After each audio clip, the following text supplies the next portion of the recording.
Hi trainers! So Azumarill's moves, like the descriptions, the complete descriptions, have been leaked by El Chico Eevee, and I just absolutely need your thoughts on these because like I can't even wrap my head around it. But yeah, we're gonna go through Azumarill's passive, moves, unite move, everything. And for the question of the day, do you think Azumarill will be OP, balanced, or weak? Just from like what we get from these texts. Okay. Let's jump into it. So for its passive, huge power, when this Pokemon hits only a single opposing Pokemon with a basic attack, a move, or its unite move, the hit is always a critical hit. What? That's interesting. However, when this Pokemon hits 2 or more opposing Pokemon at once with a basic attack, a move, or its unite move, the hits are never critical hits. That's so interesting. So the hit is always critical when you hit one enemy, but it's never critical if you hit 2 or more enemies. So that's really cool. Wow, I don't know what to think of that. That's really strong though. Like in a 1v1 situation, that sounds incredibly powerful. And maybe you want to build like Scope Lens. You won't get the crit chance from Scope Lens because like it won't be effective in either of these, but you will get the extra critical damage. So that is really interesting for sure. I don't know what to think. I don't know how to feel about this. The 1v1 sounds scary.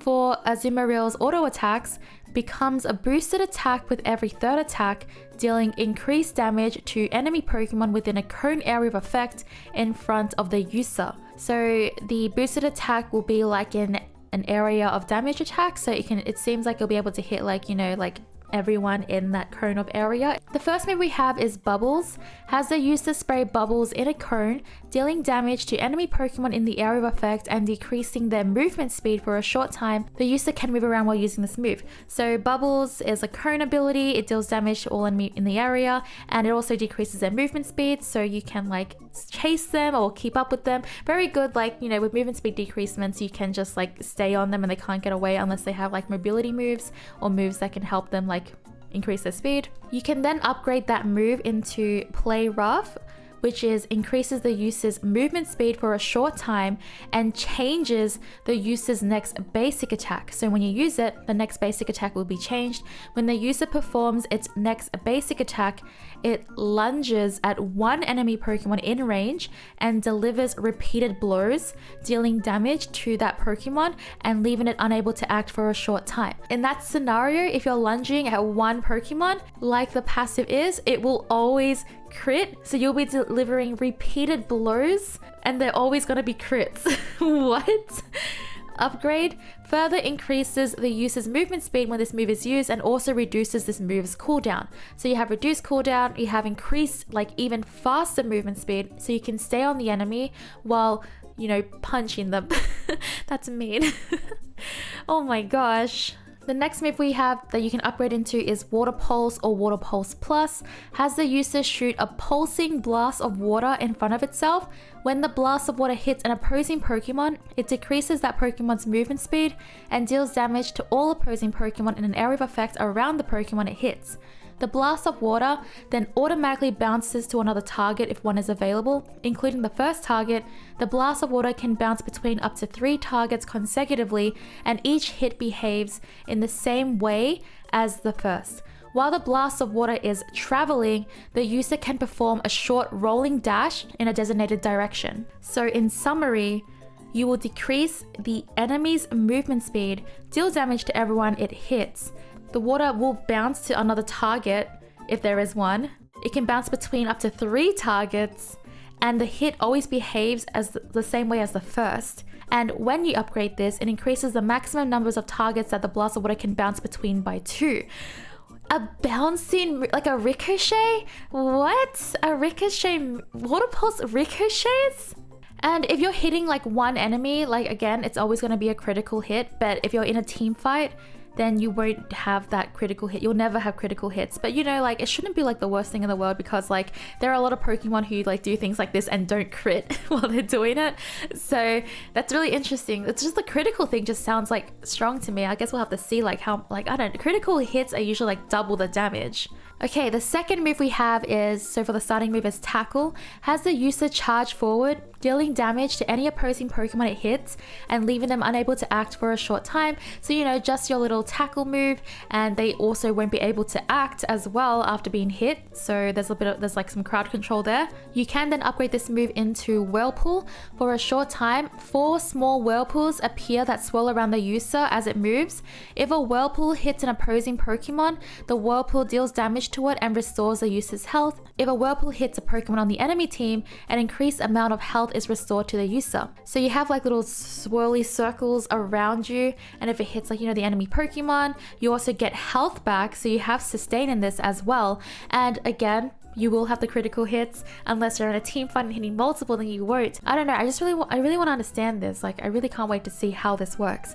When you upgrade this, it reduces the move's cooldown and increases the amount of health it restores to the user. The other move you can upgrade into is Aqua Tail. So it increases the speed and area effect of the user's next 3 basic attacks. If these basic attacks hit from a distance, they also deal increased damage, restore the user's health, and can ignore the defense stats and shield effects of enemy Pokemon they hit.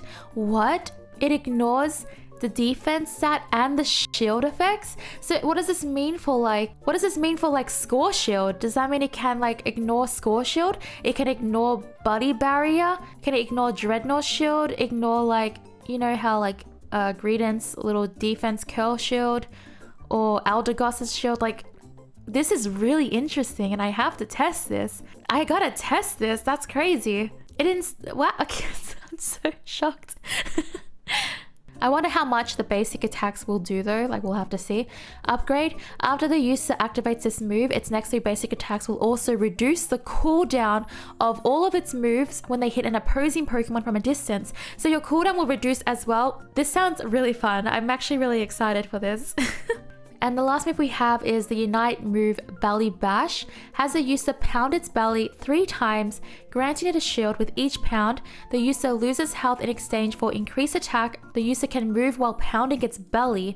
Afterwards, the user targets an opposing Pokemon, then charges at that Pokemon, dealing damage to and throwing all enemy Pokemon it hits while charging. So you do lose health for increased attack, so like you will have like I don't know how much health, but you do have more damage with this.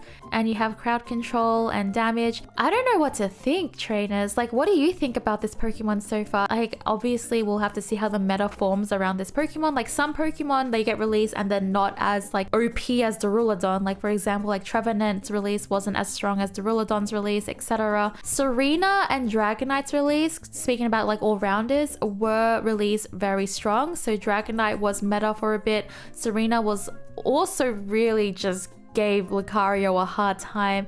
Then they nerfed Serena, they nerfed Dragonite, and now Lucario is back at the top. So I'm wondering how Azumarill is going to fit in the meta as well. But so far, track record wise, the last 2 all-rounders were very, very strong. I'm really curious about this passive. It sounds really strong, like in 1v1 situations, like to be able to just always constantly crit that enemy. Like, you're just critting them forever, the whole time, as long as like I feel like the strat would be, if you see someone fighting Azumarill, go get hit by them. If you see your teammates struggling and they're just taking all those crits, just go walk into its radius and take the damage so they don't get hit. I think this is really like, I don't know if that's actually a strat, but like, I'm just thinking about it. Like, if you see like an Azumarill on your like Cinderace, for example, and it's just critting the heck out of it, then maybe like as a defender or support, you would try to take, you know, usually you would always try to take damage over your squishies, but like maybe you would just like purposely go there to stop the crits instead of just supporting from a distance, like Eldegoss or something. I don't know. I'm just thinking, like, do you think it's going to be like crazy strong? Do you think it's going to be balanced? I mean, obviously there's no way to tell, so we just have to go by these words. But yeah, let me know in the comments down below what you think, traders, and I'll catch you for the next video. Feel free to subscribe and click the bell. I hope to see you again for the next one. Bye.